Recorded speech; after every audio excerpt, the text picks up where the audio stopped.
आज हम इतिहास की एक कह सकते हैं कि एक पहेली सुलझाने की कोशिश करेंगे।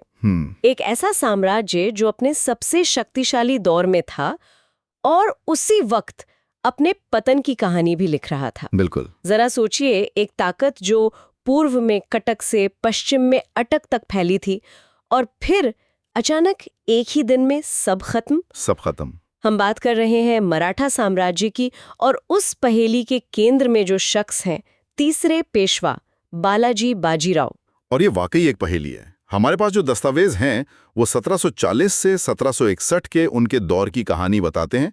और ये कहानी मतलब एक तरफ तो बेमिसाल कामयाबी की है, लेकिन दूसरी तरफ ऐसी गलतियों की है जिन्होंने सब कुछ दांव पर लगा दिया। ये समझना कि मराठा साम्राज्य का सपना क्यों और कैसे टूटा, उसके लिए बालाजीराव के दौर को समझना बहुत जरूरी है। बिल्कुल। तो आज की हमारी पड़ताल का मकसद यही है। हम देखेंगे कि कैसे बालाजीराव ने मराठा ताकत को उसकी बुलंदियों तक पहुंचाया, और साथ ही उनके ही दौर में वो कौन सी बड़ी चूक हुई जिन्होंने पानीपत की जमीन तैयार कर दी। तो चलिए इस दिलचस्प कहानी के धागे खोलते हैं। हाँ, और शुरुआत करते हैं उस एक घटना से जिसने मराठा राजनीति का कह सकते कि डीएनए ही बदल दिया। आप सत्ता के केंद्रीकरण की बात कर रहे हैं।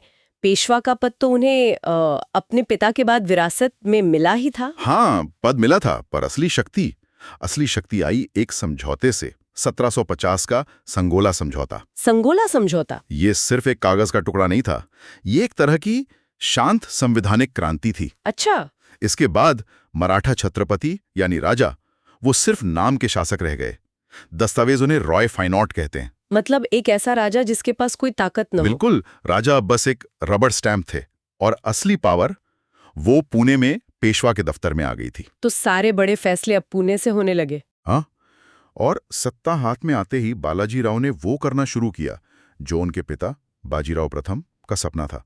पूरे हिंदुस्तान पर मराठा परचम लहराना। बिल्कुल।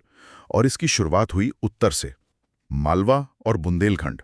1741 में एक शाही फरमान से मालवा का पूरा प्रशासन, यहां तक कि आपराधिक न्याय भी उनके हाथ में आ गया। फिर 1742 में झांसी पर कब्जा किया, जो उत्तर भारत में मराठा अभियानों का एक बड़ा अड्डा बन गया।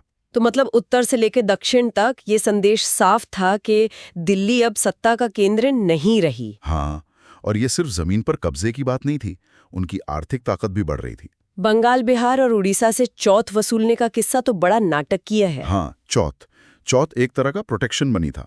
मराठे कहते थे, हमें अपनी कमाई का चौथाई हिस्सा दो और हम गारंटी देते हैं कि कोई और तुम पर हमला नहीं करेगा। और हम भी नहीं करेंगे। हाँ, और ये उनकी ताकत का सबसे बड़ा सबूत था। लेकिन बंगाल के नवाब अलीवर्दी खान ने इसे हल्के में ले लिया। और ये उनकी बड़ी गलती थी। बहुत बड़ी। जब उसने धोखे से मराठा राजस्व मंत्री भास्कर पंत की हत्या करवा दी, तो ये एक निजी अपमान बन गया। अच्छा। रघुजी भोंसले ने बंगाल पर ऐसा हमला किया कि उसे तहस नहस कर दिया। आखिर में 1751 में अलीवर्दी खान को घुटने टेकने पड़े। और क्या हुआ समझौते में? पूरा उड़ीसा मराठों को देना पड़ा, और बंगाल बिहार से सालाना 12 लाख रुपए की चौथ भी। तो मतलब उत्तर, पूरब, दक्षिण हर तरफ मराठा ही मराठा थे। लेकिन दक्षिण में एक और बड़ा खिलाड़ी था, हैदराबाद का निजाम। और बालाजीराव उसे कैसे छोड़ सकते थे? 1748 में निजाम की मौत के बाद उसके बेटों में गद्दी के लिए लड़ाई छिड़ गई। और पेशवा ने इस मौके का फायदा उठाया। बिल्कुल। शुरुआत में निजाम की सेना, जिसे फ्रांसीसी जनरल बुसी ने ट्रेन किया था, वो थोड़ी भारी पड़ी, लेकिन मराठों ने हार नहीं मानी। और आखिर में उदगीर की लड़ाई ने फैसला कर दिया। हाँ, 1760 में उदगीर की लड़ाई एक जबरदस्त जीत थी। निजाम की ऐसी हार हुई कि इसे 60 लाख रुपए की सालाना आमदनी वाले इलाके। 60 लाख रुपए? हाँ, जिसमें अहमदनगर और बीजापुर जैसे बड़े शहर शामिल थे, वो सब मराठों को देने पड़े। इस जीत के बाद मराठा साम्राज्य अपने शिखर पर था, वो अजेय लग रहे थे। तो क्या इसी जीत के नशे में, या कहें कि आत्मविश्वास में, मराठे उस असली खतरे को भूल गए जो कहीं और पनप रहा था? क्योंकि इसके ठीक बाद वो दिल्ली की राजनीति में कूद पड़े। बिल्कुल। वो अब सिर्फ एक क्षेत्रीय शक्ति नहीं थे, वो दिल्ली के किंगमेकर बन गए थे। किंगमेकर? हाँ, 1752 में उन्होंने मुगल वजीर से एक समझौता किया, जिसके तहत पूरे मुगल साम्राज्य की बाहरी और भीतरी दुश्मनों से रक्षा का जिम्मा मराठों का था। और बदले में उन्हें पैसा, सूबे और पूरे उत्तर भारत से चौथ वसूलने का अधिकार मिलना था। मतलब वो आधिकारिक तौर पर हिंदुस्तान के रक्षक बन गए? हाँ, और यहीं से उनकी सीधी टक्कर अहमद शाह अब्दाली से शुरू हुई। और यहीं से कहानी का रुख बदलता है। जब 1757 में अब्दाली ने दिल्ली से मथुरा तक लूटपाट मचाई तो मराठे उसे सबक सिखाने के लिए निकले।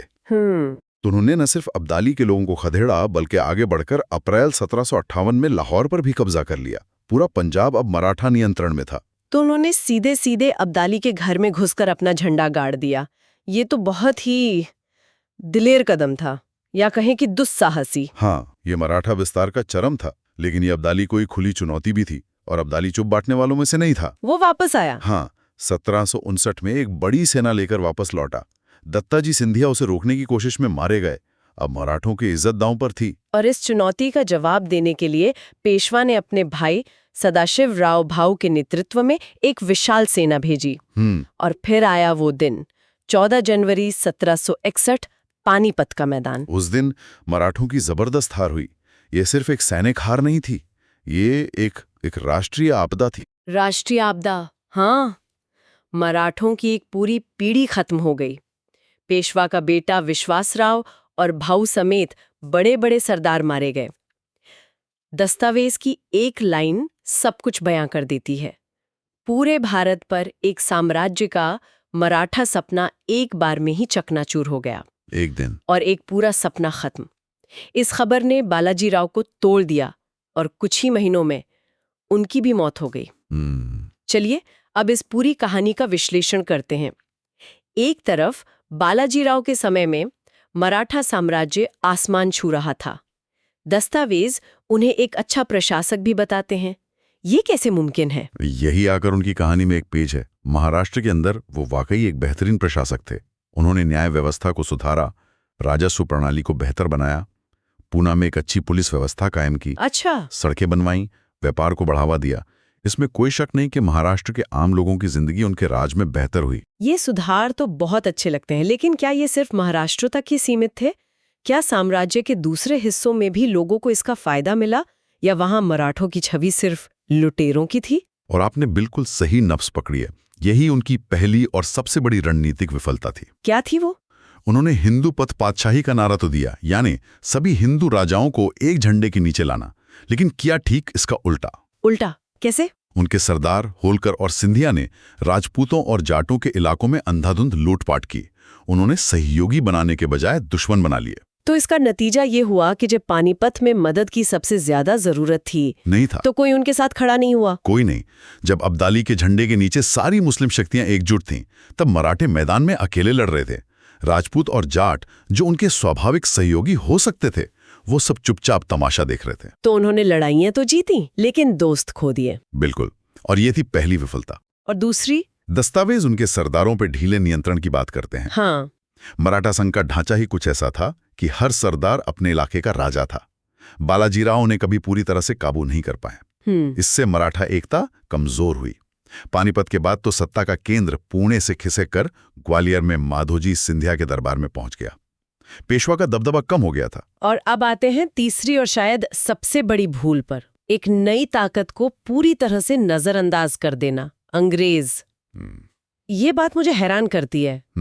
जब वो उत्तर में अब्दाली से अपनी सबसे बड़ी लड़ाई लड़ रहे थे, तब अंग्रेज बंगाल, बिहार और उड़ीसा पर कब्जा कर रहे थे, और पेशवा को इसकी कोई फिक्र ही नहीं थी। ये एक ऐतिहासिक भूल थी।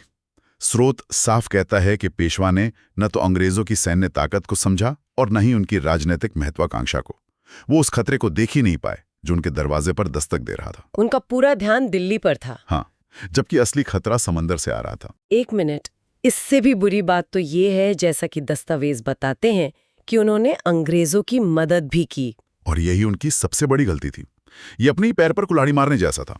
बालाजी राव ने पश्चिमी तट पर मराठा नौसेना, जिसका नेतृत्व शानदार तुलाजी आंग्रिया कर रहे थे, उसे कुचलने में अंग्रेजों का साथ दिया। अपनी ही नौसेना को कुचलने में? हाँ, जरा सोचिए, उन्होंने अपनी ही समुद्री ताकत को खत्म करने के लिए एक विदेशी ताकत की मदद ली। ये तो अविश्वसनीय है। ऐसा क्यों किया उन्होंने? शायद उन्हें लगा कि आंग्रिया ज्यादा ताकतवर हो रहे हैं और उनके लिए खतरा बन सकते हैं। लेकिन उन्होंने ये नहीं सोचा कि आंग्रिया को खत्म करके वो अंग्रेजों के लिए पश्चिमी तट का दरवाजा खोल रहे हैं। एक अदूरदर्शी फैसला। बहुत ही ज्यादा। और इसका खामियाजा पूरे हिंदुस्तान ने भुगता। तो बालाजी बाजीराव की विरासत के दो पहलू हैं, जो एक दूसरे से बिल्कुल अलग हैं। एक तरफ वो नेता है जिसने मराठा साम्राज्य को उसकी सबसे बड़ी ऊंचाई दी, महाराष्ट्र में अच्छा शासन चलाया, और दूसरी तरफ वही नेता है जिसकी रणनीतिक गलतियों ने पानीपत की जमीन तैयार की और एक ज्यादा चालाक और खतरनाक दुश्मन के लिए दरवाजे खोल दिए। बिल्कुल, उन्होंने अपना पूरा ध्यान और सारी ऊर्जा उत्तर में अब्दाली पर लगा दी, उसे अपना सबसे बड़ा दुश्मन मान लिया, जबकि असली लंबा चलने वाला खतरा पश्चिम में समंदर के किनारे धीरे धीरे अपनी जड़ें जमा रहा था। वो कल की लड़ाई की तैयारी कर रहे थे और भविष्य की लड़ाई हार चुके थे। ये एक ऐसा विचार है जो सोचने पर मजबूर करता है। और यही से वो सवाल उठता है जो इतिहास के गलियारों में आज भी गूंजता है। क्या अगर मराठों ने, और खासतौर पर बालाजी बाजीराव ने, उत्तर में अब्दाली के बजाय पश्चिमी तट पर उभर रही अंग्रेजी शक्ति को अपना असली और दीर्घकालिक खतरा समझा होता, तो क्या भारत का इतिहास कुछ और हो सकता था?